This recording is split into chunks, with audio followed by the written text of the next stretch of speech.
மாத்தியோசி நேயர்கள் அனைவருக்கும் வணக்கம்.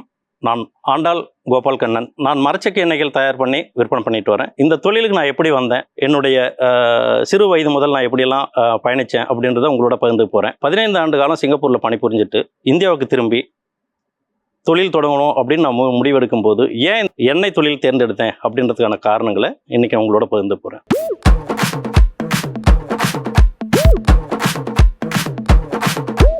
நான் அடிப்படையில் பரம்பரையாக விவசாய குடும்பத்தை சேர்ந்தவன். எங்களுக்கு வானம் பார்த்த பூமி தான் எங்களுக்கு விவசாயம். மழை பொழிஞ்சா விவசாயம் செழிப்பாக இருக்கும், மழை ஒரு வேளை பொய்ச்சி போச்சுன்னா எங்களுக்கு விவசாயம் பாதிக்கும். தமிழகத்தினுடைய வடகோடி மாவட்டமான வேலூர் மாவட்டமாக இருந்தது, இப்போது திருப்பத்தூர் மாவட்டமாக நாங்கள் இருக்கிறோம். எங்களை இந்த வறட்சியான மாவட்டம் அப்படின்றதுனால எங்களுக்கு கடலை, துவரை, அவரை, சோளம், சாமை, கேழ்வரகு இந்த மாதிரியான விவசாயம் தான் எங்களை சுற்றி இருக்கும். அப்படி பார்க்கும்போது தொடர்ந்து எங்களுக்கு இதனுடைய இந்த விளைச்சல்களை தொடர்ந்து நாங்கள் செஞ்சுட்டே வரும்போது அதை பற்றின அடிப்படையான சில அந்த பயன்பாடுகள் எப்படி பயன்படுத்தணும், அதை எப்படி முறையாக நம்ம பாதுகாக்கணும், எப்படி அதை பண்படுத்தணும் அப்படின்ற எல்லா விஷயங்களும் எங்களுக்கு தெரிஞ்சிருந்ததுனால கடலை மிகுதியாக விளையக்கூடிய பகுதி.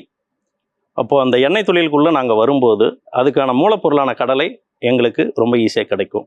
இது ஒரு அடிப்படையான காரணம். ஆனால் உண்மையிலேயே சிற்றூரிலிருந்து பிறந்து வளர்ந்து ஆளாகி படித்து சிங்கப்பூர் ஒரு நவநாகரிக ஒரு நாடு, சிங்கப்பூர் அந்த மாதிரியான நாட்டில் போயிட்டு ஒரு 15 ஆண்டு காலம் வேலை செஞ்சுட்டு நாங்கள் இங்கே திரும்பி வரும்போது மறுபடியும் விவசாயம் சார்ந்த தொழிலுக்கு வர்றது அப்படின்றது ஒரு வியப்பான செய்தியாக எங்கள் ஊரில் இருந்தவங்கெல்லாம் நினச்சாங்க. அதனுடைய ஏன் அந்த விவசாயம் சார்ந்த அதை மதிப்பு கூட்டிய ஒரு பொருளை மாற்றி சந்தைக்கு கொண்டு வரணும் அப்படின்னு நாங்கள் முடிவு பண்ணதோட பின்னணியில் என்ன இருந்தது அப்படின்னு பார்த்தீங்கன்னா, சிங்கப்பூர் மாதிரியான வளர்ந்த நாடுகளில் தன்னுடைய நாட்டு மக்களுக்கு உணவுப் பொருள் எந்தவித கலப்படமும் இல்லாமல் மிக தூய்மையான உணவு, ஆரோக்கியமான உணவு நம்ம நாட்டு மக்களுக்கு கொடுக்கணும் அப்படின்றது அந்த நாட்டு அரசாங்கமும் அங்கே அந்த உணவு தொழில் சார்ந்து செயல்படுற வியாபாரிகளும் இப்படி ஒட்டுமொத்தமாகவே மக்கள் நலனில் அக்கறையாக இருக்கிறாங்க. அப்படி அந்த வளர்ந்த நாடுகளோடு ஒப்பிட்டு பார்க்கும்போது நம்ம இந்தியா நம்ம அந்த ஆரோக்கியமான உணவு முறை அப்படின்ற ஒன்றில் மிக பின்தங்கி இருக்கிறோம். அதுக்கு 2 விதமான காரணங்கள் இருக்குது. ஒன்று, நம்ம மக்களுடைய அந்த பொருளாதார நெருக்கடி. 2வது, உணவு குறித்த விழிப்புணர்வு இல்லாது. உணவு குறித்த விழிப்புணர்வுனா ஆரோக்கியமான உணவு குறித்த விழிப்புணர்வு இல்லாமல் போனது. இதுக்கு என்ன காரணம் அப்படின்னு கேட்டிங்கன்னா, தொடர்ந்து விளம்பரங்கள் கொண்டு வந்து அவங்கக்கிட்ட சேர்க்குற அந்த குப்பை உணவுகளை, அதனுடைய மேக்கப்பு, அந்த இதிலெல்லாம் பார்த்து அவங்க மயங்கிறது ஒரு காரணம். இன்னொன்று, அந்த மாதிரியான பொருள்கள் தான் மக்கள் விரும்புகிறாங்க அப்படின்னு சொல்லிட்டு ஒரு ஆரோக்கியம் இல்லாத பொருளை லாபம் எது சின்ன முதலீடு போட்டால் ஒரு நமக்கு நிறைய லாபம் கிடைக்குமோ அப்படின்ற பொருளை கொண்டு வந்து விற்பனை பண்ணுறது இன்னொரு விதி. ஒரு கசப்பான உண்மை ஒன்று சொல்ல வேண்டியது இருக்குது. கடந்த 1/4 நூற்றாண்டு காலமாக நம்ம நினச்சி பாருங்கள், எண்ணெய் ஆக பெரிய ஒரு கலப்படமிக்க ஒரு தொழில்துறையாக நம்ம இந்தியாவில் வளர்ந்துட்டு வந்துடுச்சு. அது எப்படின்னா, இதை தெரிஞ்சோ தெரியாமலோ நம்ம மக்கள் மருத்துவமனைக்கு போகும்போது அங்குள்ள மருத்துவர்கள் தான் அதை வந்து ப்ரமோட் பண்ணாங்க. எப்படின்னா, சார் நீங்கள் கொலஸ்ட்ரால் நீக்கின எண்ணெயை பயன்படுத்துங்க, உதாரணமாக ரீஃபைன் ஆயிலில் பயன்படுத்துங்க, நீங்கள் பயன்படுத்துகிறது கடல் எண்ணெயோ மற்ற எண்ணெய்களை வந்து உங்களுக்கு உடம்புல கொலஸ்ட்ரால் கொண்டு வருது, பிபியை கொண்டுட்டு வருது அப்படின்ற மாதிரியான ஒரு ப்ரொமோஷனை வந்து அவங்க கொண்டுட்டு வந்தாங்க. இது உண்மையிலேயே அவங்க தெரிஞ்சு செஞ்சாங்களா தெரியாமல் செஞ்சாங்களான்றதெல்லாம் நமக்கு தெரியாது. ஆனால் அந்த ரீஃபைன் செய்யப்பட்ட ஆயிலினால் நம்ம மக்களுடைய 1/4 நூற்றாண்டு காலமாக நம்ம அடைஞ்ச ஒரு நன்மை என்ன அப்படின்னு கேட்டிங்கன்னா, வீதிதோறும் ஒரு மருத்துவமனை, ஊர்தோறும் 2 மகப்பேறு மருத்துவமனைகள், நகர்தோறும் 2 செயற்கை கரு நிலையங்கள் உற்பத்தி, இந்த மாதிரியான மருத்துவமனை துறைகள் வந்து பெருக வளர்ந்ததா மிச்சம். அதுக்கு ஏன் காரணம் அப்படின்னு கேட்டிங்கன்னா, அந்த ரீஃபைன் ஆயில் பயன்படுத்தும் போது அந்த எண்ணெயில் இருக்கக்கூடிய சமையல் எண்ணெயில் இருக்கக்கூடிய நல்ல கொழுப்புகள், அதில் உள்ள தாதுக்கள், அதில் உள்ள சத்துக்கள் எல்லாத்தையுமே ரிஃபைன் பண்ணுறது மூலமாக பிரித்து எடுத்துட்டு வெறும் ஒரு சக்கையான ஒரு நீர்மமான எண்ணெயை நமக்கு உணவாக கொடுத்தது தான். இப்போ நம்ம உடலுக்கு எண்ணெய் எவ்வளவு முக்கியம் அப்படின்றத நம்ம பார்த்தோம்னா, அந்த எண்ணெயில் இருக்கிற விஸ்கோசிட்டின்னு சொல்லுவோம். அதில் உள்ள நல்ல கொழுப்பு, உடலுக்கு தேவையான கொழுப்புகள் இருந்தால் தான், அதில் உள்ள அந்த நல்ல கொழுப்புகள் இருந்தால் தான் நம்ம உடலுக்கு தேவையான அந்த மூட்டுகள், ஜாயின்ட்ஸ், அந்த மூட்டுகளெல்லாம் சரியாக இயங்குறதுக்கும், நம்ம இதயங்கள் உள்ளே இருக்கிற அதனுடைய வால்வுகள், இது மாதிரியான உள்ளுறுப்புகள் எல்லாம் முறையாக செயல்படுறதுக்கும் அந்த எண்ணெயில் இருக்கிற நல்ல கொழுப்புகள் HDL அப்படின்னு சொல்லுவோம், அது தேவை. ஆனால் ரீஃபைன் பண்ணுறது மூலமாக அதில் இருக்கிற அந்த அந்த மாதிரியான கொழுப்பு சத்துக்கள் எல்லாம் மொத்தமாக நீக்கிட்டு, அது விளம்பரம் பண்ணும்போதே பார்த்துருப்பீங்க, கொழுப்புகள் நீக்கப்பட்டது அப்படின்னு சொல்லிட்டு. உடலுக்கு தேவையான கொழுப்புகள் எல்லாத்தையுமே நீக்கிட்டு நம்ம வெறும் ஒரு குப்பையான ஒரு பொருளை அதில் சேர்த்து சாப்பிடும்போது எண்ணெய் மூலமாக கிடைக்க வேண்டிய எந்த சத்தும் கிடைக்காம போயிடுது. இதுக்கு தனியாக சப்ளிமெண்ட்ரி மாத்திரைகள் வாங்கி சாப்பிடணும், இல்லை டானிக் சாப்பிடணும், இல்லை இது இல்லாமல் வேறு ஏதாவது உணவுகள் சாப்பிடணும். இப்படியெல்லாம் ஒரு நெருக்கடியான சூழலுக்கு தள்ளப்பட்டதிலிருந்து நம்ம மக்களுக்கு இந்த ஆரோக்கியமான எண்ணெய் அப்படின்ற ஒன்று கிடைக்காம போகிறதுக்கு இந்த ரீஃபைண்ட் ஆயில் 25 ஆண்டு காலமாக பெரிய ஒரு ஆதிக்கத்தை இங்கே செலுத்திடுச்சு. ஆக அண்மையில் ஒரு 10 வருடங்களுக்கு உட்பட்ட காலத்தில் தான் மருத்துவமனைகள் பெருகினதும், மருந்து செலவுகள் பெருகினதும், மக்களுக்கு நோய்வாய் வந்து அதிகமானதும், ஒவ்வொரு குடும்பத்திலையும் நோய்வாய்ப்படாத நபர்களே கிடையாது. இன்னைக்கு செய்தித்தாள்கள்லாம் பார்க்கும்போதும், செய்திகளை பார்க்கும்போதும், சின்ன வயசு குழந்தைக்கு கேன்சர், ஒரு 6 வயசு குழந்தைக்கு சுகர், இப்படியான அந்த நோய்வாய்த்தன்மையில் எங்கேருந்து வருது? நம்ம பெரியவங்க பரவாயில்ல, அளவுக்கு அதிகமான சக்கரை சாப்பிட்ருப்போம், இல்லை புகையில எடுத்திருப்பாங்க, இல்லை வேறு ஏதாவது ஆல்கஹால் எடுத்திருப்பாங்க. இந்த மாதிரி இதனால அவங்களுக்கு நோய்வாய்ப்பட வாய்ப்பு இருக்குது. தாயின் வயிற்றிலிருந்து வர குழந்தைக்கும் கூட கேன்சர் மாதிரியான நோய்கள், ஆட்கொல்லி உயிர்கொல்லி நோய்கள் எப்படி எங்கேருந்து வந்தது அப்படின்றத பார்க்கும்போது தான் நம்ம ஒரு 25 வருஷமும் நம்ம எடுத்துகிட்ட உணவுகளில் எந்த விதமான சத்து இல்லாத வெறும் குப்பை பொருளை எடுத்தனுடைய உண்மை நிலையை புரிஞ்ச பிறகு மறுபடியும் நம்ம இயற்கைக்கு திரும்பலாம் அப்படின்னு சொல்லிட்டு பாரம்பரிய உணவு அதுக்குள்ளே நம்ம மக்கள் திரும்ப ஆரம்பிச்சிருக்கிறோம். இது ஒரு வகையில் ஆகப்பெரிய விழிப்புணர்வு. இதெல்லாம் எப்படி சாத்தியமாச்சு அப்படின்னு பார்த்தீங்கன்னா, social media, WhatsApp, Facebook, Insta, இது மாதிரியான சமூக வலைதளங்களுடைய வரவால் இவ்வளவு ஒரு பெரிய நன்மையும் பெருகிருக்கு. அதன் மூலமாக தீங்கு இல்லைன்னு சொல்ல முடியாது. அது ஒரு பக்கம் இருந்தாலும் ஆரோக்கியம் சார்ந்த விழிப்புணர்வை பெருமளவில் இது ஏற்படுத்தி இருக்குன்னு சொல்லலாம். எண்ணெயில் வந்து ஆரோக்கியமாக எப்படி கொடுக்க முடியும் அப்படின்றத ஒரு சின்ன இதாக நான் உங்களை சொல்லிடுறேன். அதை வந்து நம்ம ரெண்டாக பிரிச்சுட்டோம்னா அது ஈஸியாக இருக்கும். எப்படின்னா, மரச்செக்கு எண்ணெய், ரீஃபைண்டு எண்ணெய். மரச்செக்கு எண்ணெய் தயார் பண்ணுறதுலையுமே 2 ப்ராசஸிங் இருக்குது. கோல்டு ப்ரெஸ் மெத்தட் ஒன்று, இன்னொன்று நார்மலாக ப்ராசஸ் பண்ணுறது. இது ரெண்டுக்குமான வித்தியாசம் என்னன்னு கேட்டிங்கன்னா, கோல்டு ப்ரெஸ் மெத்தடில் 20 டிகிரி to 30 டிகிரி செல்சியஸ் வரைக்கும் தான் நம்ம அந்த எண்ணெயை வந்து ஆட்டி பிழியும் போது அதிலிருந்து அந்த சூடு வெளிவரும். இதே வந்து ஹீட் ப்ராசஸிங்கில் மரச்செக்கிலே ஹீட் ப்ராசஸ் வருமா? கண்டிப்பாக வரும். அது எப்படி வருது அப்படின்னு கேட்டிங்கன்னா, அந்த ஹார்பிஎம், அந்த செக்கு மிஷின் சுற்றுற வேகம் இருக்குது இல்லைங்களா, அப்போது வேகம் கூடும்போது அதனுடைய அந்த உராய்வுத்தன்மையினால் வெப்பம் அதிகரிக்கும். இதில் உள்ள அந்த 2 வித்தியாசமான இதில் கோல்டு ப்ரெஸ்ட் ஆயில் மெத்தட் தான் ஆகச்சிறந்த ஒரு ஆரோக்கியமான எண்ணெய் வகை. ஏன் அது எண்ணெய் ஆரோக்கியமானது அப்படின்னு கேட்டிங்கன்னா, சமையல் எண்ணெயோட ஒரு ஆக முக்கியமான தன்மை, சமைக்கிறதுக்கு பயன்படுத்துகிற எண்ணெய் அதனுடைய ஸ்மோக்கிங் பாயிண்ட் அப்படின்னு சொல்லுவோம், உச்சபட்ச கொதிநிலை. அது வந்து அந்த உச்சபட்ச கொதிநிலையை ஒரு முறை தான் அந்த சமையல் எண்ணெய் அடையணும்.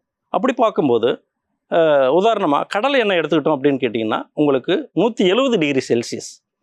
அதில் கோல்டு ப்ரெஸ் மெத்தடில் செய்யும்போது 20 to 30 டிகிரி செல்சியஸ் தான் சூடு இருக்கும். அதனால் அதில் உள்ள உயிர் சத்துக்கள், தாதுக்கள், அதில் உள்ள விட்டமின்கள், உயிரணுக்கள், இது எதுவுமே வந்து சேதமாகாது. அந்த ஹீட் ப்ராசஸிங் மெத்தடில் செய்கிறதில்ல. ஏறக்குறைய 70 to 80 டிகிரி செல்சியஸ் வரைக்கும் சூடு வரும். அப்போது அது ஒரு பாதி அளவுக்கான ஏற்கனவே நம்ம அது சமையல் உட்படுத்தின மாதிரியான ஒரு நிலையை அடைஞ்சிரும். ஏன் அப்படி நடக்கக்கூடாது அப்படின்னு கேட்டிங்கன்னா, அந்த ஸ்மோக்கிங் பாயிண்ட் லெவலில் ஒரு முறை அது அடைஞ்சிடுச்சு அப்படின்னா அது என்ன நடக்கும் அப்படின்னு கேட்டிங்கன்னா, அதில் இருக்கிற அந்த நல்ல கொழுப்பு டிரான்ஸ்ஃபேட்டாக மாறும். அந்த டிரான்ஸ்ஃபேட் நம்மளுக்கு என்ன பண்ணோம் அப்படின்னு கேட்டிங்கன்னா, நம்ம உடலில் நாள்பட கேன்சர் செல்களை வந்து படிய விடும். இது ஒரே நாளில் நடந்துருமான்னா இல்லை, ஆண்டுகள் எடுக்கும். நான் ஏற்கனவே சொன்னேன் இல்லைங்களா, ஒரு 25 ஆண்டு காலம் நம்மளோட விளையாடி இருக்குது இந்த ரீஃபைண்ட் ஆயில் அப்படின்னு சொல்லிட்டு.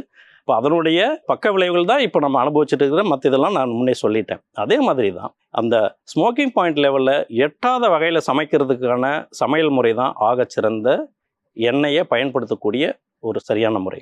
அதுக்கு அப்படி பார்க்கும்போது இந்த கோல்டு ப்ரெஸ் மெத்தடுன்றது வந்து மிக முக்கியமானது. இது ரொம்ப ஆரோக்கியமானது. இதில் ரீஃபைண்ட் ஆயில் என்ன நடக்கும் அப்படின்னு கேட்டிங்கன்னா, ரீஃபைண்ட் ஆயில் எண்ணெய் வித்துக்கிலேருந்து எண்ணெயை பிழிஞ்சு எடுத்துட்டு நீண்ட காலம் அதுக்கு வந்து செல்ஃப் லைஃப் வேணும். ஏறக்குறைய ஒரு ஆண்டிலிருந்து 18 மாதங்கள் வரைக்கும் அது செல்ஃப் லைஃப் வந்து இன்க்ரீஸ் பண்ணி வைக்கணும்.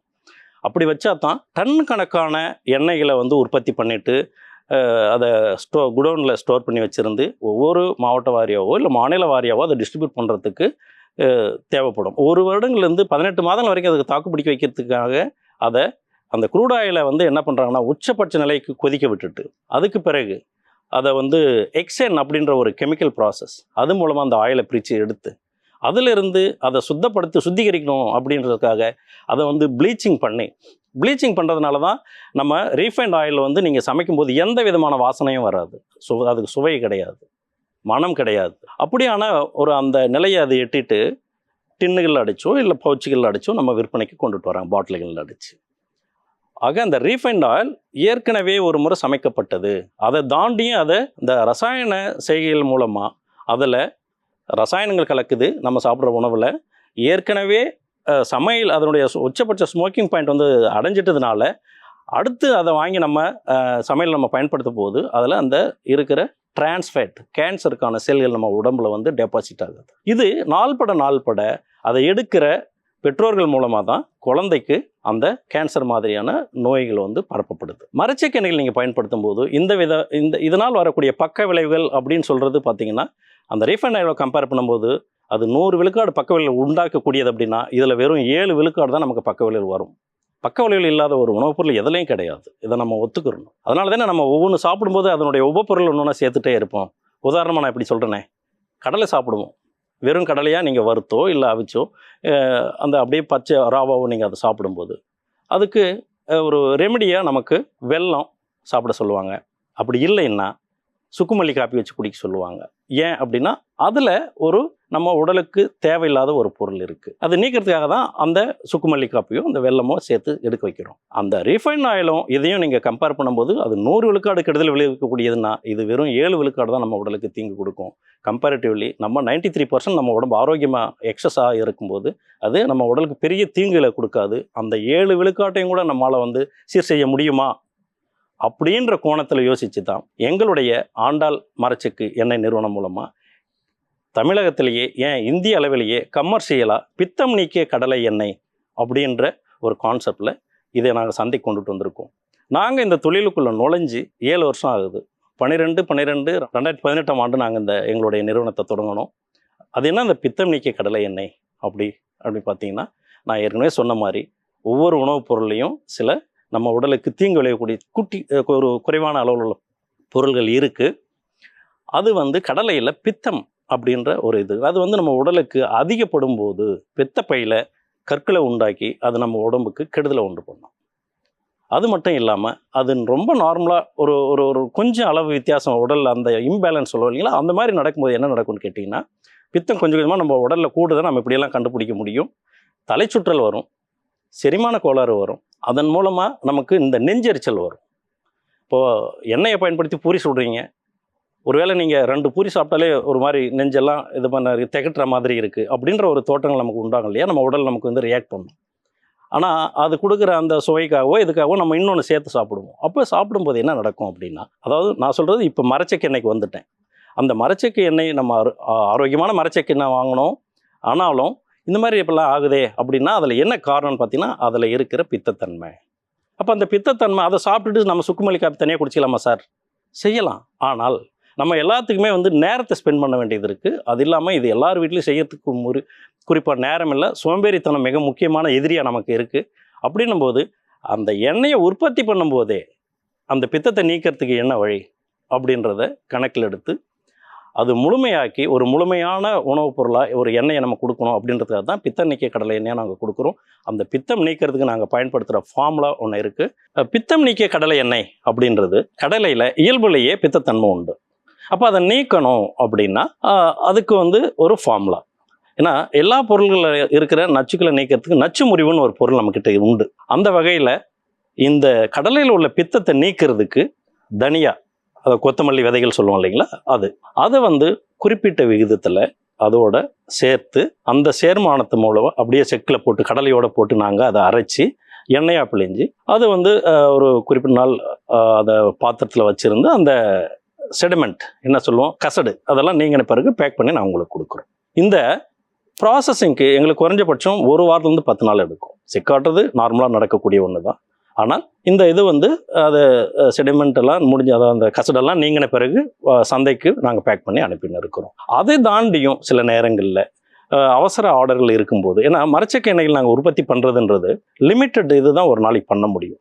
ஒரு எக்ஸ்பெல்லரோ இல்லை ரோட்டரியோ இது இன்னொன்று வந்து எக்ஸ்என் சால்வெண்ட் மூலமாக உற்பத்தி பண்ணுறதில் பெரிய பெரிய நிறுவனங்கள் செய்யக்கூடியது. ஆக மரச்செக்கு எண்ணெயினுடைய உற்பத்தி திறன் அப்படின்றது பார்த்தீங்கன்னா ஒரு நாளைக்கு அதிகபட்சமாக ஒரு கடலை எண்ணெய் அப்படின்னா ஒரு 150 லிட்டர் எடுக்க முடியும் ஒரு மிஷினுக்கு. நான் சொல்கிறது இப்போ எங்ககிட்ட அது 3 மிஷின் இருக்குது. தேங்காய் எண்ணெயெல்லாம் பார்த்தீங்கன்னா ஒரு நாளைக்கு 500 லிட்டர் எடுக்க முடியும். ஏன்னா அதில் உள்ள ஆயில் கண்டென்ட்டுக்கு பேஸ் பண்ணி தான். அப்படி பார்க்கும்போது இந்த எண்ணெயோட ஒரு நாள் 150 லிட்டர் எங்களுக்கு உற்பத்தி பண்ணுறோம் அப்படின்னா திடீர்னு 200 லிட்டர் ஆர்டர் வருது அப்படின்னும் போது நாங்கள் இந்த 10 நாள் கான்செப்ட் வந்து ஒரு வேளை 8 நாளில் நாங்கள் பேக் பண்ணி அனுப்புகிற மாதிரி இருக்கும். அப்போ அந்த பாட்டிலோட அடிப்பகுதியில் அந்த கசடுகள் வெள்ளை நிறமாவோ இல்லை லேசான ஒரு பிஸ்கட் நிறத்துலையோ வந்து அடியில் படியும். இப்போ இது வந்து ஒரு வேளை கலப்படமாக இருக்குமா அப்படி இருக்குமா அப்படின்ற அச்சமெல்லாம் நீங்கள் பட தேவையில்லை. ஏன்னா இன்றைய காலகட்டங்களில் கலப்படங்கள் அப்படின்றது இந்த மாதிரி ஒரு படிஞ்சு நம்மளை காட்டி கொடுக்குற விதத்திலலாம் எதுவும் கலப்படம் பண்ணுறது இல்லை. இன்றைக்கி உள்ளதெல்லாம் வேறு மாதிரியான கலப்படங்கள் போயின்னு இருக்குது. அது வந்து கண்ணுக்கு அதாவது உங்களால் எளிதில் கண்டுபிடிக்க முடியாது. அதுக்கு நிறம் கிடையாது, சுவை கிடையாது, மனமும் கிடையாது. நீங்கள் தண்ணியோட கலந்த அதாவது கடலை எண்ணெயோட கலந்த கடலை எண்ணெய் மாறிக்கும், தேங்காய் எண்ணெயோட கலந்த தேங்காய் எண்ணெய் மாறிக்கும், நல்லெண்ணெயோட கலந்த நல்லெண்ணெய் மாறும். அதுதான் அதனுடைய இயல்பு. அப்போ அந்த கலப்பட எண்ணெய்களுடைய விலை நிச்சயமாக மலிவாக மார்க்கெட்டில் நிச்சயம் கிடைக்கும். நமக்கு ஒரு ஆரோக்கியமான ஒரு தரமான ஒரு உயர்தர எண்ணெய் வேண்டும்னா அதற்கு உரிய விலை கொடுத்து தாங்கணும். எவ்வளோ இருக்கும்? ஒரு 1000 கணக்கில் இருக்குமா? அப்படிலாம் ஒன்றும் கிடையாது. நீங்கள் இந்த மலிவு விலைன்னு வாங்குகிறோம் பார்த்தீங்களா சந்தையில், அதை விடவும் ஒரு 50 ரூபாய் அதிகமாக இருக்கலாம் ஒரு லிட்டருக்கு. இந்த 50 ரூபாய் நம்ம கொடுத்து வாங்குறதுன்றது நம்ம ஆரோக்கியத்தை வாங்குகிறோம். 50 ரூபாய் குறைவாக வாங்குகிறோம் அப்படின்னும் போது நம்ம நோய்வாயை வாங்குகிறோம். நோய்வாய்ப்படுறது அந்த நோய்வாய் தன்மையில் ஒரு பொருளை வாங்குகிறோம். அப்போ நம்ம குடும்பத்துக்கு எது வேணுன்றதை நம்ம இதில் முடிவு பண்ணிக்கணும். இந்த பித்தம் நீக்கிய கடலை எண்ணெய் எங்கள் ஆண்டாள் நிறுவனம் மட்டும்தான் நான் அறிந்த வரையில் கமர்ஷியலாக இந்திய அளவில் உற்பத்தி பண்ணிகிட்டு இருக்கோம். இப்போது இது நாங்கள் ஆன்லைன் மூலமாக இந்தியா முழுக்க அனுப்பின்னு வந்துன்னு இருக்கிறோம். எங்களுடைய வெப்சைட் இருக்குது, வாட்ஸ்அப் மூலமாகவும் சோசியல் மீடியா ஃபேஸ்புக் இன்ஸ்டா மூலமாகவும் நாங்கள் இதை வந்து சந்தைப்படுத்திட்டு இருக்கிறோம். இப்போ இந்த உணவு சார்ந்து இந்த ஆரோக்கியம் சார்ந்து ஏன் கொண்டுட்டு வரணும் அப்படின்றதுக்கு ஒரு சின்ன ஃப்ளாஷ்பேக் இருக்குது. என்னென்னா எங்கள் அம்மா வந்து ஒரு எங்கள் வீட்டில் என் தம்பி ஒருத்தர் தவறிட்டார். அதை தொடர்ந்து ஒரு 5-6 வருஷத்தில் எங்கள் அப்பா தவறிட்டார். அதையும் தாண்டி ஒரு 8 வருஷத்தில் என்னோட இன்னொரு தம்பி தவறிட்டார். இது 3மே அவங்களுக்கு பெரிய மன அழுத்தத்தை உண்டு பண்ணி ஓரளவுக்கு ஒரு இடத்துல முடங்கக்கூடிய நிலைமையில் எங்கள் அம்மாவுடைய உடல்நலம் பாதிக்கப்பட்டது. அப்போ நான் ஒரு மருத்துவமனைக்கு போவோம். அவங்க செக் பண்ணி பார்த்துட்டு இவங்களுக்கு கொலஸ்ட்ரால் இருக்குது, அதனால் மருந்து மாத்திரை தொடர்ந்து எடுக்கணும் அப்படின்னு கொடுத்தாங்க. அது சாப்பிட்டுட்டே வந்தாங்க. ஆனால் ஒவ்வொரு மாதமும் நாங்கள் செக்அப் பண்ணும்போது அது மாறவே இல்லை, அதிகரித்து இருந்ததை தவிர குறையவும் இல்லை, கட்டுக்குள்ளே வரல. அப்போது அவங்க எங்களுக்கு இன்னொரு இதுவும் கொடுத்தாங்க, நீங்கள் இனிமேல் ரீஃபைன் ஆயில் பயன்படுத்துங்க. என்ன மாதிரி எண்ணெயில் நீங்கள் விவசாய குடும்பம்ன்றனால எங்களுக்கு இந்த செக்கு எண்ணெய் எங்கள் வீட்டில் இருக்கும்.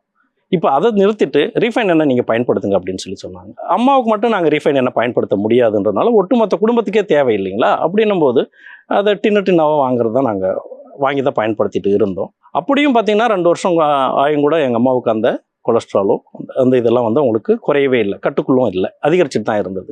இது ஒரு சூழ்நிலையில் எங்கள் நிலத்தில் விளைஞ்ச கடலை ஒரு ஆண்டு வந்து ரொம்ப விலை மலிவாக சந்தையில் விற்கக்கூடிய ஒரு நிலைமை வந்துச்சு. அப்போ நாங்கள் என்ன பண்ணோம், எங்கள் நிலத்தில் விளைஞ்ச கடலை ஒட்டுமொத்தமாக செக்கு அடிச்சுட்டு எங்கள் சொந்த பந்தல்கள்லாம் எங்கள் வீட்டுக்கு தேவையான அளவுக்கு எண்ணெய் சொந்த பந்தலை கொடுத்துட்டோம். எங்கள் அம்மா ஒரு 3 மாதம் இந்த மாதம் அவங்க வந்து செக்கப் போயின்னு தான் இருந்தாங்க. அந்த ஒரு 3 மாதம் கழிஞ்சு பார்த்தீங்கன்னா அவங்களுடைய அந்த இது வந்து கொலஸ்ட்ரால் லெவல் வந்து ஓரளவுக்கு குறைய தொடங்கியது. டாக்டரே வந்து ஆச்சரியப்பட்டு கேட்டார், சின்னம்மா நல்ல கண்ட்ரோலாக இருக்கீங்க போல இருக்கே, மாத்திரையெல்லாம் ஒழுங்காக சாப்பிட்றீங்க போல இருக்கே, உங்கள் கொலஸ்ட்ரால்லாம் கட்டுக்கொண்டு இருக்குதே அப்படின்னு சொன்னாங்க. அப்போது நான் கூட போயிருந்த அம்மா கிட்ட பேசினேன். சார் இப்போ வந்து அம்மா ஒரு 3 மாதமாக வந்து நம்ம வீட்டில் இருக்க கடலை எண்ணெய் இதுதான் நான் பயன்படுத்தி நாங்கள் சமைக்கிறோம், ரீஃபைண்ட் ஆயில் நிப்பாட்டிட்டோம். அப்படிங்களா அப்படின்னு சொல்லி அவர் ஒரு ஆச்சரியத்தோடு தான் பேசினார். அப்போது எங்களுக்கு இது ஒரு அனுபவமாக நாங்கள் தெரிஞ்சிட்ட விஷயம், எங்கள் குடும்பத்து மூலமாக ஒரு தெரிஞ்சிட்ட விஷயம் என்னன்னு கேட்டிங்கன்னா, கட்டுக்குள்ளே நோய்வாய்த்தன்மை நம்ம கட்டுக்குள்ளே படுத்துறது வந்து நம்முடைய உணவுப் பொருள் தான் இருக்குது. அதுவும் நம்ம பழமையான பாரம்பரிய முறையில் இருக்கிற அந்த உணவுப் பொருள் வந்து ஆகச்சிறந்த ஒரு ஆரோக்கியமான பொருளாக இருந்திருக்கு. நம்ம இது தெரியாமல் எல்லாத்தையுமே காசு கொடுத்து வாங்கி உடலை வந்து கெடுத்துக்கிறோம் அப்படின்றத மாற்றி இது பண்ணோம். இப்போது இதனுடைய நீட்சியாக எனக்கு திருமணம் ஆகி குழந்தைகள் வரும்போது நான் சிங்கப்பூரில் வேலை பார்த்ததுனால எனக்கு எப்போதும் ஒரு கவலை இருந்தது. என்னன்னு கேட்டிங்கன்னா, நம்ம குழந்தைகளுக்கும் நம்ம சிங்கப்பூரில் இருக்கிறோம், என்னோட குழந்தைகள் இங்கே தான் இருந்தாங்க, நான் சிங்கப்பூரில் இருந்தேன், நமக்கு இப்போ இங்கே கிடைக்கிற மாதிரியான ஒரு ஆரோக்கியமான உணவு நம்ம பிள்ளைங்களுக்கும் வேணும். எல்லா விதமான பொருள், நான் சொல்கிற ஆயில் மட்டும் இல்லை, எல்லா விதமான பொருள் அப்படி இருக்கணும். அப்படி இருந்தால் என் வீட்டுக்கு கிடைக்கிறது என் ஊருக்கு கிடைக்கிறது என் மாவட்டத்துக்கு, என் மாவட்டத்துக்கு கிடைக்கிறது என் மாநிலத்துக்கு கிடைக்கிறது நம்ம இந்தியாவில் உள்ள ஒட்டுமொத்த மாநிலத்துக்கும் கிடைச்சா நம்ம நாடு எவ்வளோ ஆரோக்கியமானதாக இருக்கும். அப்படின்ற மாதிரி ஒரு பெருங்கனவு. நம்ம ஊருக்கு நான் 15 ஆண்டு கழித்து ஊருக்கு வந்த உடனே எனக்கு தோணுனது, யாரோ ஒரு நல்ல பொருளை உற்பத்தி பண்ணி இங்கே நம்மளுக்கும் நம்மளை சார்ந்த மக்களுக்கும் கொடுக்குவான்னு எதிர்பார்க்கறத விடவும் நம்முடைய பங்கா அதை நம்ம செஞ்சால் என்ன அப்படின்னு சொல்லிட்டு தோணுனது தான் இந்த மரச்செக்கு எண்ணெயை, ஆரோக்கியமான மரச்செக்கு எண்ணெயை உற்பத்தி பண்ணி கொடுக்கணும் அப்படின்றதான இந்த தொழிலுக்கான விதை அதுதான். அப்போது தொழில் ஆரம்பிச்சிட்டோம். தொழில்னா நமக்கு லாபம் தானே பெருசு. அப்புறம் ஏன் நம்ம அதை விட்டுட்டு மற்றவங்க வைக்கிற மாதிரி ஒரு மலிவு விலையில் அதில் என்னென்ன செய்யணுமோ அதெல்லாம் செஞ்சு மலிவு விலை கொடுத்து நல்ல லாபத்தை எதிர்பார்க்கலாம் இல்லை அப்படின்னு இல்லாமல் எங்களுக்குள்ள ஒரு நம்ம செய்ய வேண்டிய தொழிலில் குறைந்தபட்சம் அறம் அப்படின்ற ஒன்று நம்ம கடைப்பிடிக்கணும். அது என்ன அப்படின்னு பார்த்தீங்கன்னா, என்ன நடந்தாலும் சரி என்னுடைய குழந்தைகளுக்கு ஒருபோதும் நஞ்சை நான் உணவாக கொடுக்க மாட்டேன். அப்படின்னும்போது என்னுடைய வாடிக்கையாளர்களும் என்னுடைய வாடிக்கையாளர் குடும்பமும் அந்த வீட்டில் இருக்க குழந்தைகள் ஒவ்வொருத்தரும் என்னுடைய குழந்தைகள் மாதிரி தான். அப்படி இருக்கும்போது நச்சு இல்லாத ஒரு உணவுப் பொருள் என் கையால் அந்த நான் தயாரிக்கிற உற்பத்தி பண்ணுற அந்த எண்ணெயில் நஞ்சு கலக்காமல் ரசாயனம் கலக்காமல் ஒரு பொருளை தான் இங்கே சந்தையில் கொடுக்கணும் அப்படின்ற ஒரு தீர்மானத்தோடு தான் நான் அதை தொடங்கினேன். அது மட்டும் இல்லாமல் இது என்னுடைய மனசாட்சிக்கு உட்பட்ட ஒரு தர நிர்ணயமாக நான் இதை வச்சுக்கிட்டேன். சான்றிதழ்களும், அதாவது தர சான்றிதழ்கள் நம்ம தொழில் செய்கிறதுக்கான மற்ற என்ன அரசு என்னெல்லாம் நிர்ணயிச்சிருக்கோ அந்த விதமான சான்றிதழ்களோடு நம்ம பயணிக்கும் போது தான் இந்த தொழிலை ஒரு பொதுமக்கள் பார்வையில் ஒரு நம்பகமான இதாக கொண்டுட்டு வர முடியும். அப்படின்ற அடிப்படையில் தொழில் தொடங்கும் போதே அரசு என்னெல்லாம் ஒரு சிறு குறு தொழில் தொடங்குறது என்னென்ன தேவைகள் இருக்கோ அதை அத்தனை சான்றிதழ் வாங்கினேன். MSME, GST இது மாதிரியான எல்லாம் வாங்கிட்டு அது தொடர்ந்து செஞ்சுட்டே அதுக்கு பிறகு இப்போதைக்கு நாங்கள் அப்படா சான்றிதழ் எடுத்திருக்கிறோம். Z 0 டிஃபெக்ட் 0 எஃபெக்ட் அதில் ப்ரௌன்ஸ் அந்த நிலையை நாங்கள் எட்டியிருக்கிறோம். குறு சிறு தொழில் இந்த நிலையிலிருந்தே நாங்கள் இதெல்லாம் பண்ணியிருக்கிறோம். இது நாங்கள் எங்களுடைய தொழில் வளர்ச்சி சார்ந்து எங்களுடைய முறையான அந்த இதில் ஒவ்வொரு படியாக நாங்கள் நகர்ந்து செல்ல எங்களை ஸ்திரப்படுத்திக்கிட்டே வந்துட்டு இருக்கிறோம். ஒரு சிற்றூரில் இருந்து சிங்கப்பூர் வரைக்கும் போயிட்டு திரும்ப அந்த தொழில் தொடங்கினேன் அப்படின்னு சொல்லியிருந்தேன் இல்லைங்களா. அப்போ ஒரு சிறு வயது ஒரு அனுபவங்கள் எப்படி இருந்தது எனக்கு அப்படின்னா, பழைய வேலூர் மாவட்டம், இப்போதைய திருப்பத்தூர் மாவட்டம், அதில் ஆந்திர எல்லையோர பச்சூர் அப்படின்னு சொல்கிற ஒரு சிற்றூர். அது பார்த்திங்கன்னா அந்த பச்சூர் அப்படின்றது சுற்றிலும் குன்றுகளும் காடுகளும் மலைகளும் இருக்கிற பகுதி. எங்கள் பாட்டி வீட்டில் செம்மறி ஆடுகள் வளர்த்துட்டு இருந்தாங்க. எனக்கு அந்த ஆடு மாடுகளோட விளையாட ரொம்ப பிடிக்கும். எனக்கு பள்ளிக்கூடம் போகிறத விடவும் இது ரொம்ப ஆடு மாடு மேய்க்க ரொம்ப பிடிக்கும். ஆனாலும் எங்கள் வீட்டில் எங்கள் பாட்டி வீடு தொடக்கப்பள்ளி அது பக்கத்துலேயே இருந்ததுனால அதில் பணிபுரிகிற ஆசிரியர்கள் இந்த பையனை ஆடு மாடு மேய்ச்சிக்கு எடுத்துடாதீங்க, ஸ்கூலுக்கு அனுப்பி வைங்க அப்படின்னு சொல்லிட்டு அவங்க நச்சரிச்சுட்டே இருந்திருப்பாங்க. அது எங்கள் அம்மாலாம் சொல்லியிருக்காங்க. இப்படி அவர் தேவராஜ் சார் சொல்லி தண்டை ஒன்றெல்லாம் ஸ்கூலில் சேர்த்தணும் அப்படின்னு சொல்லுவார். எங்கள் வீட்டிலேருந்து அனுப்புற தயாராக இருந்தாலும் நான் போகிற தயாராகலை. ஒன்று. ரெண்டாவது, அப்போல்லாம் 5 வயசு ஆனால் தான் தொடக்கப்பள்ளியில் 1ஆம் வகுப்பில் சேர்த்துக்குவாங்க. ஆனால் ஒரு 4-4.5 வயசுலேயே வாத்தியாரே இழுத்து வச்சு என்ன, ஏன்னா நான் ஆடு மாடு பின்னாடி இருக்கிறது பக்கம் ஒரு பக்கம், இன்னொன்று அந்த ஸ்கூல் பக்கமே இருந்தாலும் அங்கேயும் போய்ட்டு அடிக்கடி சுற்றிட்டு விளையாடிட்டு இருந்திருக்கும் போல இருக்குது. அப்போ அந்த ஆசிரியர் என்ன பண்ணியிருக்காரு, ஒரு நாள் தேவராஜ் ஆசிரியர் அவர் நீ ஏன் சும்மா வெளியே ஸ்கூலுக்கு வெளியே ஏன் உட்காந்துன்னு இருக்க, உள்ள வா அப்படின்னு சொல்லி இழுத்துட்டு போயிட்டு உட்கார வச்சு என்னுடைய பாடத்தை அங்கேருந்து ஆரம்பிச்சேன். அதாவது முறையாக நான் பள்ளிக்கூடத்தில் சேர்க்கப்படலை, ஆசிரியர் இழுத்துட்டு போய் உட்கார வச்சு தான் எனக்கு ஆனால் அவனை சொல்லிக் கொடுக்க ஆரம்பிச்சிருக்காங்க. அப்படி படித்த நான் ஒரு 4வது படிக்கும்போது எனக்கு அந்த பள்ளிக்கூடத்துக்கு உள்ளே உட்காந்து அடைஞ்சிருக்கிறதே எனக்கு பிடிக்கல. ஏன்னா எங்கள் வீட்டில் இருக்க அந்த செம்மறி ஆடு கூப்பிட்டுட்டே இருக்கு, வா போகலாம் ஊர் சுற்ற போகலாம். ஏன்னா அந்த நான் சொன்னேன் இல்லை, குன்றுகளும் காடுகளும் மலைகளும் இருக்குது, அங்கே தான் அதை மேய்க்க போகும். எனக்கு அது பின்னாடி ஓட ரொம்ப ஆசையாக இருக்கும். 4வது படிக்கும்போது என்ன பண்ணேன், ஒரு 4 மாதம் எங்கள் வாத்தியார் கண்ணிலேயே படாமல் தினசரி பள்ளிக்கூடம் ஆரம்பிக்கிறதுக்கு முன்னாடி ஆடு ஓடி நான் காட்டுக்கு போயிடுவேன் விளையாடுறதுக்கு. பகல் முழுக்க ஆடு மேய்ச்சிட்டு அந்த பால் கொடுக்குற அந்த ஆட்டிலேருந்து பால் பீச்சு எடுத்து அதை அந்த பால் தோய வச்சு சாப்பிட்றது, அது ஒரு தனி வாழ்க்கையாக இருக்கும், தனி ஆனந்தமாக இருக்கும். இப்படியே போயிட்டு இருந்த ஒரு காலகட்டத்தில் நடராஜ் அப்படின்னு சொல்லிட்டு ஒரு ஆசிரியர், அப்போ இந்த சத்துணவு முறையிலலாம் வந்திருந்தது, அவர் பொறுப்பாளராக இருந்தார். அவர் என்ன பண்ணார், ஒரு 4-5 பசங்களை ஆடு மேய்க்கிற இடத்துக்கு ஒரு 4-5 பசங்களை கூட்டிகிட்டு கையை 2 பேர் காலை 2 பேர் பிடிச்சி தூக்கிட்டு ஸ்கூலில் உட்கார வச்சுட்டாங்க. மறுபடி எனக்கு கல்வியை கொடுத்தது அந்த நடராஜ் அப்படின்ற ஆசிரியர். இந்த ஆசிரியர் தினம் வரும்போதெல்லாம் நான் தவறாமல் அந்த நடராஜ் ஆசிரியருக்கு எனக்கு மனசார நான் நன்றி சொல்லுவேன். ஏன்னா அவர் என்னை அந்த செயலை அவர் செய்யாமல் விட்டுருந்தாருன்னா நான் ஒரு ஆடு மேய்ப்பனாவோ இல்லை ஒரு விவசாயியாவோ இல்லை ஒரு கூலிக்காரனாவோ எப்படியோ அதனுடைய அந்த வாழ்க்கை முறையே ஒட்டுமொத்தமாக மாறி போயிருந்திருக்கும். அவர் தான் அந்த ஆடு மேய்க்கிற திசையிலேருந்து என்னை தூக்கிட்டு வலுக்கட்டாயமாக குண்டுகட்டாக தூக்கிட்டு மறுபடியும் கல்வி தான் உனக்கு தேவை அப்படின்னு சொல்லி படிக்க வச்சார். அதுவும் கூட நான் 12ஆம் வகுப்பில் தவறிட்டேன். தவறின பிறகு எனக்கு மேற்கொண்டு படிப்பு அது கன்டினியூ பண்ணுற விருப்பம் இல்லை. அதுக்கு எனக்கு ஒரு மாதிரி அவமானமாக போச்சு உள்ளூரில் இருந்துக்கிட்டு. அப்போ உடனே நான் என்ன பண்ணேன், ஜவுளி பெங்களூர் எங்களுக்கு பக்கம் ஒரு 100 கிலோமீட்டர் தான். அப்போ ஜவுளி கடைக்கு ஆட்கள் தேவைப்படும், இந்த புடவைகளெல்லாம் மடிக்கிறதுக்கு, அந்த மாதிரி வேலைகளுக்கு, துணி மடிக்கிறதுக்கு. அந்த மாதிரி வாய்ப்பு கிடைக்கும்போது நான் ஜவுளி கடைக்கு +2 ஃபெயில் ஆன உடனே ஜவுளி கடைக்கு ஓடிட்டேன். இதில் எங்கள் பெற்றோர்களுக்கெல்லாம் அதில் சுத்தமாக விருப்பமே கிடையாது. ஃபெயில் ஆனால் என்ன, யார் தான் ஃபெயில் ஆகலை? ஏன்னா அப்போ அந்த காலமெல்லாம் ஃபெயில் ஆகிறதுனா ரொம்ப சாதாரணமாக நடக்கும். அட்டெம்ப்ட் எழுதி மறுபடியும் பாஸ் பண்ணி அடுத்த படிச்சுட்டு போயிட்டு இருக்கலாம். யாரும் தான் படிக்கல, நீ படிப்புனா இல்லை. அது எனக்கு ஒரு மாதிரி பெரிய குற்ற உணர்வாக இருந்தது. அது எனக்கு ஊரில் அப்படி நடமாடவே முடியல. இவன் ஒரு +2 ஃபெயில் ஆகிட்டான் அப்படின்ற அந்த தோரணை இல்லை.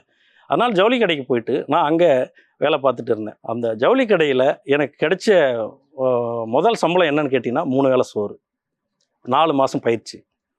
அந்த பயிற்சியில் ஒழுங்காக வேலை செஞ்சோம்னா தான் அதுக்கடுத்து நமக்கு வேலை கிடைக்கும் நிரந்தரமாக.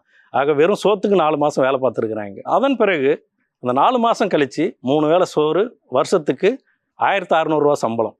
வருஷத்துக்கு, மாதத்துக்கு இல்லை, வருஷத்துக்கு 1600 சம்பளம். இது வந்து ஒப்பந்த அடிப்படை. வேலை நேரம் எப்படி இருக்கும் அப்படின்னு பார்த்தீங்கன்னா, காலையில் 5 மணிக்கு தொடங்குனதுன்னா ராத்திரி 11 மணி ஆகும். ஏன் இதை நான் மொத்தமாக சொல்கிறேன் அப்படின்னு கேட்டிங்கன்னா, 5 மணிக்கு எழுந்து அந்த கடையில் எத்தனை பேர் வேலை செய்யணுமோ அவங்களுக்கு எல்லாருக்கும் சேர்த்து நம்ம கூட்டாக சமைக்கணும். சட்டி பாத்திரம் கழுவி சமைச்சு சாப்பாட்டை வந்து பேக் பண்ணி எடுத்துக்கிட்டு கடை 9 மணிக்கு திறந்து வேலை செஞ்சுட்டு மறுபடியும் நைட்டு கடை வியாபாரம் முடியும் 9 மணி முடியும். அதுக்கு பிறகு அந்த துணிகளெல்லாம் அடுக்கி வச்சுட்டு அதுக்கு பிறகு வீட்டிலேருந்து மறுபடியும் சமைச்சு சாப்பிட்டு தான் தூங்கணும். 2-3 வருஷத்தில் என்னை வேறு மாதிரி பண்ணிடுச்சு. என்னென்னா, காட்டாறு மாதிரி இருந்த ஊரில் இருந்த நான், என்னுடைய வாழ்க்கை முறை இதெல்லாம் தாண்டி ஒரு வெறும் இந்த சின்ன ஒரு பணத்துக்கு இந்த மாதிரியான வேலை, எத்தனை மணி நேரம் வேலை, காலையில் 5 மணிலேருந்து ராத்திரி 11 மணி நேரம் வேலை. இப்படிப்பட்ட வேலைக்கு நம்ம இவ்வளோ இது பண்ணணுமா? இல்லை, இது நம்ம வாழ்க்கை வந்து கெடுக்கும். இதுலேருந்து நம்ம தப்பிக்கணும். ஏன்னா நம்ம அடிப்படையில் விவசாய குடும்பம், உலகம் எங்கேயோ மாறின்னு வந்துன்னு இருக்குது. ஒரு 18-19 வயசு ஆகும்போது நமக்கு அந்த விழிப்புணர்வுலாம் வர ஆரம்பிக்குது இல்லைங்களா? வேறு நம்ம தொழில் துறையை மாற்றணும் அப்படின்னு மறுபடியும் நான் ஊருக்கு வரேன், விவசாயத்தை தொடங்குறேன். விவசாயத்தில் 1 வருஷம் விவசாயம் பார்த்துட்டு, அப்போது ஊருக்கு இந்த ஆப்டெக் இது மாதிரியான கம்ப்யூட்டர் நிட் இது மாதிரி கம்ப்யூட்டர் நிறுவனங்கள்லாம் வந்திருந்தது. அதில் படித்தா டேட்டா என்ட்ரி ஆப்ரேட்டர் வேலை கிடைக்கும். இந்த மாதிரியான ஒரு புதிய இது அப்போது மார்க்கெட்டிங் பண்ண இருந்தாங்க. இதில் எனக்கு அந்த கம்ப்யூட்டர் மேலே ஒரு ஆர்வம் வந்துச்சு.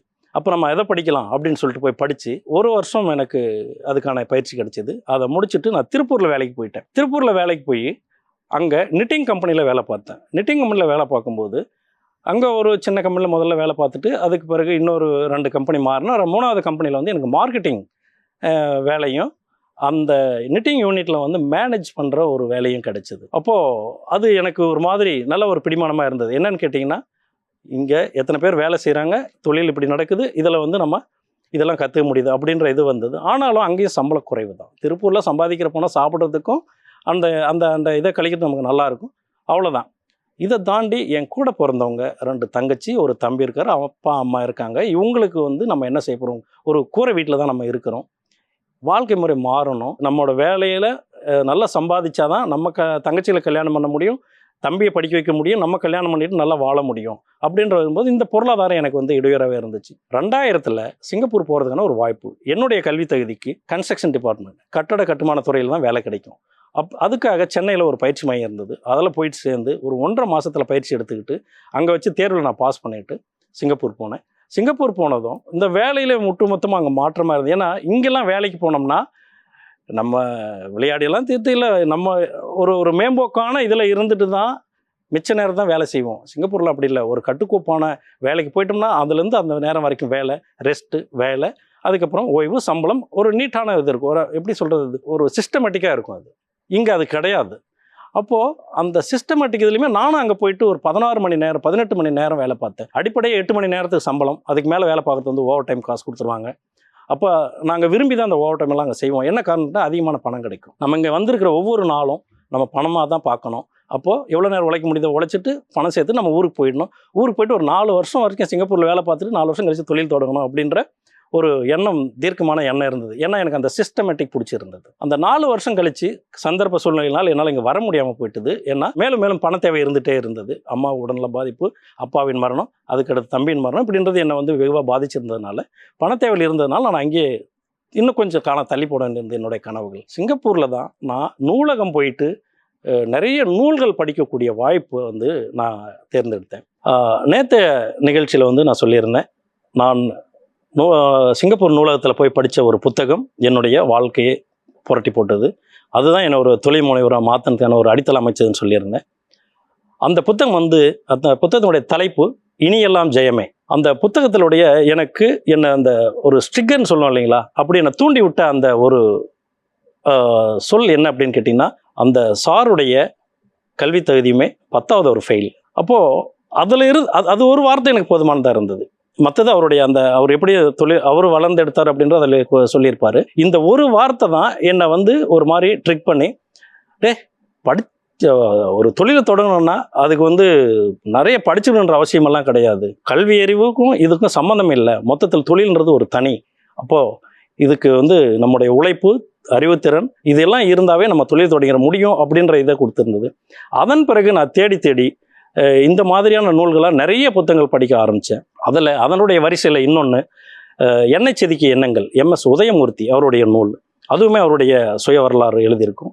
அதில் ஒரு அற்புதமான எனக்கு இன்சைட் கிடைச்சிது. அப்போது இந்த நான் பள்ளியிலையும் கல்லூரியிலும் ஏன்னா கல்லூரி நான் வாசல் மிதிக்கவே இல்லை. அந்த பள்ளியில் கல்லூரியில் நான் கற்க வேண்டியதெல்லாம் தாண்டி வாழ்க்கைக்கு எது வேணுன்றதை வந்து எனக்கு வந்து நூலகம் தான் கொடுத்தது.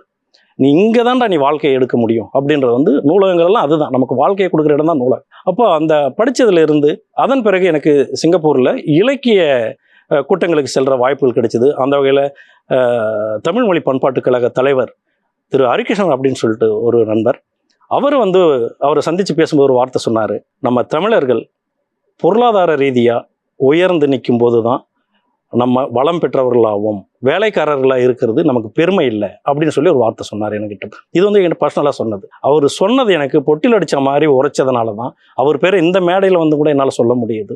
உண்மையில் நம்ம தமிழர்களாகிய நம்ம தொழில் முனைவு மூலமாக தொழிலதிபர்களாக ஆகி பொருளாதார ரீதியாக நம்ம உயர்வடைய வேணும், அது ரொம்ப அவசியம். இந்த மாதிரியான ஒவ்வொருத்தருடைய அவர்கள் என்கிட்ட பகிர்ந்துக்கின அந்த செய்திகளும் நான் கற்ற அந்த நூலிலிருந்து எடுத்துக்கிட்ட அந்த இன்சைட்டுகளும் என்னை வந்து ஒரு தொழில் முனைவோனா மாற்றுறதுக்கு என்ன ஒரு உந்த சக்தியாக இருந்தது. அப்போ அந்த உந்த சக்திகள்லாம் திரண்டு தான் என்னாச்சு நாளடைவில் ஒரு தொழில்னா எப்படி இருக்கணும் அதெல்லாம் தான் சொன்ன. முதல்ல பேசும்போது ஒரு முறை சொல்லியிருப்பேன், குறைந்தபட்ச அறம் நம்ம தொழிலில் இருக்கணும். அப்போ அந்த அறத்தோடு சம்பாதிக்கிற பொருள் தான் நமக்கு வந்து நீடிச்சு நிலைக்கும், நமக்கு நிம்மதியை கொடுக்கும் அப்படின்ற அந்த இதெல்லாம் அந்த கற்றல்கள் மூலமாகவும் இந்த மாதிரி நான் சொன்ன ஆட்கள் மூலமாக பழகின ஆட்கள் மூலமாகவும் எனக்கு கிடைச்சிக்கிட்டது. அப்போ இதைத்தான் வந்து நான் தொழில் தொடங்கின பிறகு இதையெல்லாம் நான் வந்து என்னுடைய அடிப்படை இதை வந்து நான் இதெல்லாம் இருக்கணும் அப்படின்ற ஒரு இதை வந்து நான் நிர்ணயிச்சுக்கிட்டேன். ஆக இப்படி தான் அந்த நூல்களும் என்னைய வந்து வழி நடத்திச்சு வந்துச்சு. இதிலிருந்து நான் கற்றுக்கிட்டு தொழில் தொடங்கிட்டேன், நல்லது. ஆனால் தொழில் தொடங்கிறது பெரிய விஷயம் இல்லை, சந்தையில் யாருக்காக அதை உற்பத்தி பண்ணமோ அவங்கக்கிட்ட எல்லாம் கொண்டு போய் சேர்க்கணும், அதுக்கு என்ன வழிமுறைகள் அப்படின்றத சிந்திக்கும் போது தான் இன்றைக்கி நமக்கு கிடைச்சது டிஜிட்டல் வேர்ல்டு. இந்த டிஜிட்டல் உலகத்தின் மூலமாக நமக்கு கிடைச்சிக்கிற மிகப்பெரிய இது பச்சூர் அப்படின்ற ஒரு சிற்றூரில் இருந்து இந்தியாவின் தலைநகர் டெல்லி வரைக்குமோ யூகே வரைக்குமோ எங்களுடைய ஆண்டாள் எண்ணெய்களை எங்களால் அனுப்ப முடியுது அப்படின்னா அதுக்கெல்லாம் எங்களுக்கு உறுதுணையாக இருக்கிறது இந்த டிஜிட்டல் மூலமாக கிடைச்ச சோசியல் மீடியா. இந்த நிகழ்ச்சிகள் மூலம் வந்து நான் இங்கே பேசுகிறேன் அப்படின்னா இதுக்கும் காரணம் அந்த டிஜிட்டல் மீடியா. அப்போது இந்த தொழில்நுட்பம், அறிவியல் சார்ந்த தொழில்நுட்பம் நம்முடைய தொழில் வளத்துக்கு மிகப்பெரிய பக்கபலமாக இருக்கின்றத உணர்ந்த பிறகு, ஏன்னா நம்மளாம் இப்போ சிறு குறு தொழில் தொடங்குறவங்க வந்து நிறைய செலவு பண்ணி மார்க்கெட்டிங் பண்ண முடியாது, விளம்பரங்கள் பண்ண முடியாது. அப்படின்னும் போது எங்கிட்ட இருக்கிற மொபைல் ஃபோன் மூலமாகவும் எங்கிட்ட உள்ள ஒரு சின்ன கம்ப்யூட்டர் மூலமாகவும் இதையெல்லாம் வந்து சந்தைப்படுத்துறதுக்கு நாங்கள் ஆயத்தமாகி இதை சந்தைப்படுத்தணும். தொழில் தொடங்குறதுக்கு சின்னதாக தொடங்கும் போது எங்கள் கையில் இருந்த பணத்தை முதலிட போட்டோம், விரிவுபடுத்தக்கூடிய சூழ்நிலை வந்தது. அந்த விரிவுபடுத்துறதுக்கு என்ன பண்ணலாம் அப்படின்னும் போது எங்கள் ஊரில் இருக்கிற வங்கியை போய் நான் அணுகினேன். அவர் மேனேஜர் என்ன சொல்லிட்டாரு, சார் 3 வருஷம் ஐடி வேணும் அப்படின்னாரு. ஜிஎஸ்டி வச்சுருங்களா? வச்சுருக்கேன் சார். எம்எஸ்எம்இ வச்சுருக்கேன் சார். ஐடி இல்லை சார் அப்படின்னும் போது எங்களுக்கு அவர் சொன்ன ஒரு வார்த்தை எனக்கு, அவர் இல்லைன்னா ஒன்றும் பண்ண முடியாது சார் இப்போதைக்கு அப்படின்னாரு. எனக்கு அந்த பேங்க் மேனேஜர் மேலே கோபமாக வந்தது. ஏன்னா நான் இந்த ஊர்லேயே பிறந்து வளர்ந்தவன், இதெல்லாம் பண்ணுறேன் செய்கிறேன், எனக்கு வந்து நம்பி லோன் கொடுக்க மாட்டேன்றீங்க, தொழில் நல்லா செய்கிறவங்க அப்படின்ற ஒரு கோபம் வந்தது. ஆனால் அவர் சொன்னதை வந்து நான் சரியாக உள்பாதி யோசித்தலை. அரசு சில நாம்ஸில் வந்து நிர்ணயிச்சிருக்காங்க அப்படின்னும் போது நம்ம அதை கடைப்பிடிக்கிறது தான் வந்து ஒரு சரியான முறை.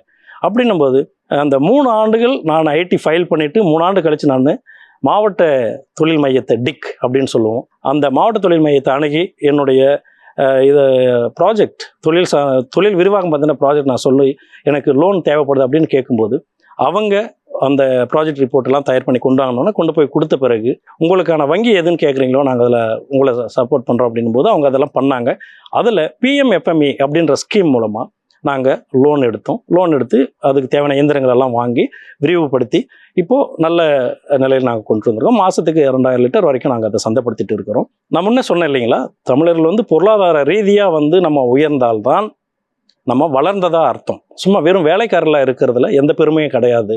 நான் இவ்வளோ படிச்சுட்டேன், இந்த இடத்துல வேலைக்கு போகிறேன் அப்படின்றது அது ஒரு பெருமை கிடையாது. அடுத்த மாதம் வேலை விட்டோம்னா நம்ம சம்பளம் இல்லை. அப்போ தொழில் அப்படின்றது வந்து நமக்கு ஒரு நிரந்தர ஒரு வருமானத்தை குடிக்கக்கூடிய மிகப்பெரிய வாய்ப்பு இருக்குது இல்லைங்களா. அப்போ இதுக்கு நம்முடைய முயற்சியும் நம்முடைய ஒரு ஆர்வமும் இருக்கிற அதே காலகட்டத்தில் அந்த முயற்சிக்கும் அந்த தனித்திறமைகளுக்கும் தீனி போடும் விதமாக அதுக்கான முதலீட்டுகளை நம்ம மத்திய அரசும் மாநில அரசுகளும் ஒருங்கிணைஞ்சு நமக்கு நிறைய அந்த அரசு திட்டங்கள் மூலம் மானியத்தோட அந்த பணங்களை நமக்கு கொடுக்குறாங்க. அதை முறைப்படி கையாண்டு முறையாக தொழிலை வளர்த்தெடுக்கிறதுக்கு ஆகச்சிறந்த வழிமுறைகள் இங்கே இருக்குது, நம்மளை சுற்றி இருக்குது. இது அதில் ஒரு சிறு உதாரணமாக நான் இங்கே நின்று பேசிகிட்டு இருக்கிறேன். இதில் வந்து குறிப்பாக பெண் தொழில் முனைவோர்களுக்கு வந்து அதிகப்படியான மானியங்களை கொடுக்குறாங்க மாநில அரசும் மத்திய அரசும். 35 விழுக்காடு வரையில் 10 லட்ச ரூபா வாங்கினா 3.5 லட்ச ரூபா வரைக்கும் மானியமாக கொடுக்குறாங்க. இதை நம்ம ஒட்டுமொத்தமாக கனெக்ட் பண்ணி பார்த்தோம்னா ஒரு 5 ஆண்டு காலம் அதுக்கு வந்து நமக்கு இஎம்ஐ போட்டு கொடுத்துருவாங்க.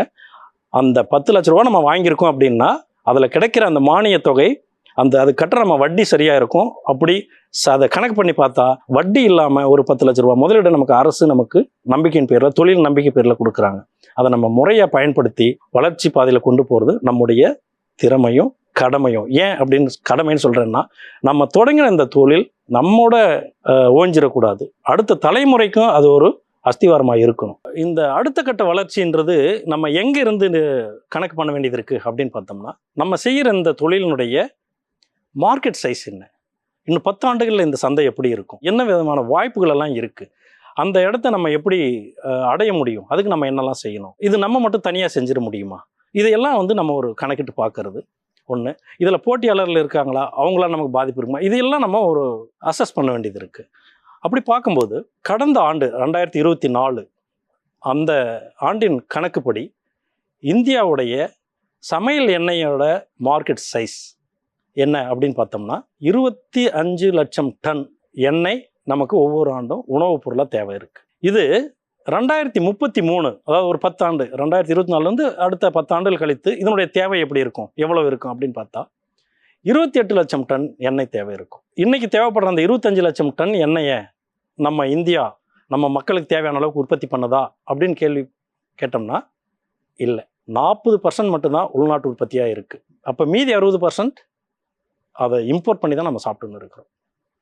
அந்த இம்போர்ட் பண்ணுற எண்ணெய் வகைகள் தான் sunflower oils, soya oils, palm oils and rice bran oils. 60% oil நம்ம வந்து வெளிநாட்டிலேருந்து இம்போர்ட் பண்ணுறோம் அப்படின்னா அப்போ இன்னும் 15 லட்சம் டன் எண்ணெய் வந்து இங்கே தேவையாக இருக்குது. ஸோ அந்த அவ்வளோ பெரிய உற்பத்திக்கான உள்நாட்டு உற்பத்திக்கான வாய்ப்பு இங்கே இருக்குது. அப்போ உள்நாட்டு உற்பத்தி வந்து நம்ம அதிகரிக்கும் போது இம்போர்ட் பண்ண வேண்டிய அந்த அளவு ஆட்டோமேட்டிக்காக குறைய ஆரம்பிக்கும். அது குறையிறது ஒரு பக்கம் இருந்தாலும் நமக்கு இன்னும் வளர்கிறதுக்கு இன்னும் ஒரு 60 விழுக்காடு வாய்ப்பு நம்ம கண் முன்னாடி அப்படியே காத்துன்னு இருக்குது சமையல் எண்ணெய் துறையில். அப்போ இவ்வளோக்கான ரா மெட்டீரியல்ஸ் இதெல்லாம் நமக்கு இருக்குன்னா நிச்சயமாக இருக்குது. ஏன் அப்படி உறுதியாக சொல்கிறேன் அப்படின்னு கேட்டிங்கன்னா, நம்ம இந்தியாவுக்கு எண்ணெய் கொடுக்கக்கூடிய எண்ணெய் வித்துக்களில் மிக முக்கியமான 3 பொருள்கள் இருக்குது: கடலை, தேங்காய், எள். ஆக இந்த 3 விதமான எண்ணெயில் அளவுக்கு அதிகமான தேங்காய் எண்ணெய் வந்து நம்ம வெளிநாடுகளுக்கு ஏற்றுமதி பண்ணிகிட்டு இருக்கோம். அப்போது இதையெல்லாம் நம்ம உள்நாட்டு உற்பத்திக்குள்ளே கொண்டுட்டு வந்து உள்நாட்டு தேவைகளுக்கு நம்ம பயன்படுத்தும் போது இதை அந்த 60 விழுக்காடு இடத்த நம்மளால் நிரப்ப முடியும். இதை என்னால் அது ஒரு நாள் பண்ணிட முடியுமா அப்படின்னா நிச்சயமாக முடியாது. இப்போது நம்ம மக்களுக்கு, நம்ம சார்ந்த மக்களுக்கு நல்ல ஆரோக்கியமான ஒரு பொருள், உணவு சார்ந்த பொருள் நம்ம கொடுக்கணும்னு நான் முடிவு பண்ணி நான் எப்படி இந்த துறைக்குள்ளே வந்தனோ அந்த மாதிரி இந்த நிகழ்ச்சி பார்த்துட்டு இருக்க உங்களில் பல பேருக்கு அப்படியான ஒரு ஆர்வம் இருக்கலாம், தேவை இருக்கலாம். உங்களுடைய புறச்சூழல் அல்லது உங்களுக்குள்ளேயே இருக்கிற அந்த சுய தயக்கம், ஒரு தாழ்வு மனப்பான்மை இப்படியே தான் இருந்துச்சுன்னா அதையெல்லாம் கொஞ்சமாக அகற்றி வச்சுட்டு துணிச்சலாக வாங்க, இந்த துறைக்குள்ளே நுழைஞ்சி என்னெல்லாம் வாய்ப்புகள் இருக்கும் அந்த வாய்ப்புகளை பாருங்கள். தடைகளை வந்து நம்ம மனசாலேயே வந்து நம்மளே தடை போட்டு வச்சுக்காமல் இந்த வாய்ப்புகளை கொஞ்சம் கண் விரித்து பார்த்தோம் அப்படின்னா மிகப்பெரிய பிரகாசமான ஒரு வாய்ப்பே மிகப்பெரிய பிரகாசமாக இருக்குது. இப்போ ஏன் ஒரு எண்ணெய் உற்பத்தி செய்கிற ஒருத்தன் எங்களையெல்லாம் வா வா அப்படின்னு கூப்பிட்றேன், உனக்கு போட்டியை எப்படி கூப்பிடுற அப்படின்னா நான் உண்மையை சொல்கிறேன். ஏன் ஒருவனால் இவ்வளவு லட்சம் டன் தேவையை உண்மையில் நிவர்த்தி பண்ண முடியாது. நம்மள மாதிரி ஆட்கள் ஒரு 1000 பேர், ஒரு 10,000 பேர், 1,00,000 பேர் ஒருங்கிணைஞ்சு அந்தந்த ஏரியாவுக்கு நம்மளால் இதை உற்பத்தி பண்ணி நம்மளை சுற்றி இருக்கிற மக்களுக்கு இதை வந்து நம்ம சந்தைப்படுத்தணும் அப்படின்னா ஒரு ஆரோக்கியமான, ஒரு வளமான, மக்கள் நிரம்பிய ஒரு இந்தியாவை நம்மளால் உருவாக்க முடியும். ஒரு நாடு ஆரோக்கியமாக இருக்கின்றது எவ்வளோ பெரிய செல்வம், எவ்வளோ ஒரு மதிப்புமிக்க செல்வம்ன்றதை வந்து நாளை உலகம் வந்து இதை நிச்சயமாக அறிஞ்சிக்கும். அதுக்கெல்லாம் நம்ம வந்து ஒருங்கிணைஞ்சு நம்மெல்லாம் ஒன்றா சேர்ந்து இதை செய்வோம். போட்டியாளர்களை கருத வேண்டாம். நம்மளோட ஒரு சேவையாளர்களை எடுத்துக்கிறோம். ஒரு தொழில் வந்து எப்படி சேவையாகும் அப்படின்னா, கலப்படம் இல்லாத, ஆகப்பெரிய ஒரு லாப நோக்கம் இல்லாத, நம்ம வாழ்கிறதுக்கு, நம்மளோட சந்தையில் வாழ்கிறதுக்கு, நம்மளோட சாப்பாட்டுக்கு, இதுக்கு தேவையான அளவுக்கான பொருளாதாரம் நமக்கு போதுமான அப்படின்ற ஒரு மனநிறைவோடு இதில் செயல்படும் போது நமக்குள்ள போட்டியே இருக்காது. இதனால தான் நான் மனம் விட்டு உங்களை எல்லாருமே கூப்பிட்றேன். வாய்ப்பு இருக்கணும்லாம் வாங்க. இந்த தொழில் பற்றின உங்களுக்கு என்ன விவரங்கள் வேணுன்னா கூட வாய்ப்பு இருந்ததுன்னா நான் உங்களோட பகிர்றேன். அதில் வந்து நீங்கள் கேட்டிங்கன்னா நான் உங்களுக்கு அதுக்கான ஆலோசனைலாம் சொல்கிறேன். நான் இன்னும் நிறைய ஆலோசகர்கள் இருக்காங்க, நிறைய பேர் தொழில் சார்ந்த ஆலோசகர்கள் கொடுக்குறவங்க தமிழ்நாட்டில் நிறைய பேர் இருக்காங்க. அவங்க மூலமெல்லாம் பார்க்கலாம். இன்னும் நிறைய செய்திகளெல்லாம் இருக்குது. அதே சமயத்தில் இந்த தொழிலில் நான் இவ்வளோ தொலைவு வளர்ந்து நிற்கிறேன். இன்னும் ஆகப்பெரிய உயரத்தை நான் அடையிறதுக்கு என்னுடைய திட்டங்களை, இலக்குகளை வந்து நான் நிர்ணயிச்சிருக்கேன்.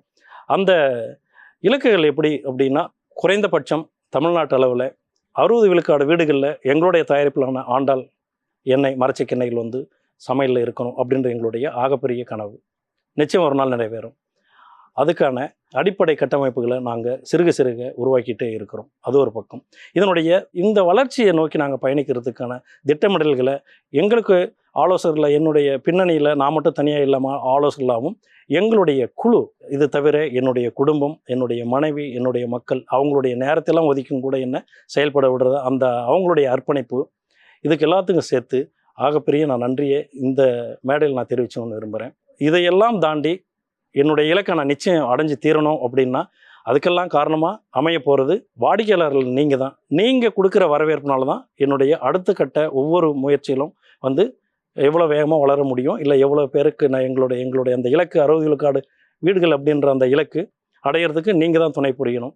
அந்த வகையில் உங்களுக்கு என்னுடைய நன்றிகளை நான் தெரிவிச்சுக்கிறேன். இதுவரைக்கும் என்னுடைய இந்த தொழில் சார்ந்த பயணத்தை சிறிய கதை மாதிரி பார்த்து கேட்ட உங்களுக்கு என்னுடைய மனம் நிறைந்த நன்றியை சொல்லி, நான் இந்த தொடங்கின தொழில், என்னுடைய வாழ்க்கை முறை, வளர்ந்த முறை, நான் சொன்னது வந்து என்னோட ஏறக்குறைய 50 ஆண்டு கால வாழ்க்கை அனுபவம்.